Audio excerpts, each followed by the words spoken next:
Tirumula Nayanar. Tirumular ranks chief among the perfect yogic masters, as the name in Tamil simply suggests.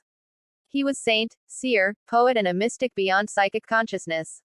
His book, Thirumadiram, Holy Spell delves in the histories of life and its mystery.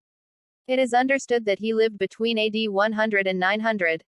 He was one of the Sivanatha Siddhas that lived on Mount Kailash. He was the disciple of Nandi Deva, by whose grace became a perfect Yogin and headed all Siddhas and attentioned purest joy in the oneness of his soul with the God. His original name is not known. Tirumular was a friend of sage Agastya who lived up the Podigai hills in the Thirunelveli District. The yogi once set out to see the song. On the way he bathed in the Ganges and other rivers, visited all the famous pilgrim centers Kedar, Nepal, Kanchi, Thirupathi, Kalahasti, Alangudi, Kanchi, Chidambaram, where he meditated for a few days. He was delighted with the cosmic dance of Shiva in the heart of beings. He avoided seacoasts, for the sea gave poison to Shiva, when the demons and devas were churning the ocean for the elixir.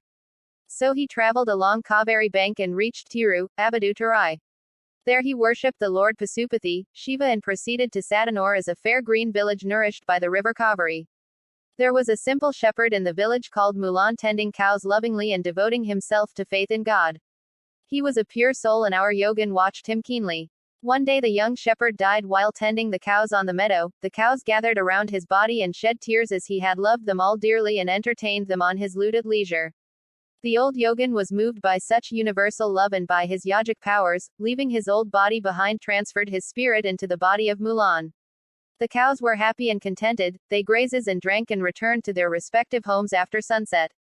But Mulan himself did not enter his home. Mulan had a young wife, who dearly loved him and entreated him to come home. Mulan resisted her touch and informed her of what happened. Then he moved into monastery and went into meditation.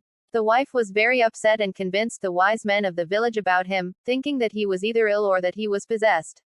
But soon they found out on speaking to Mulan that the shepherd was dead and that a sage had entered the body of Mulan.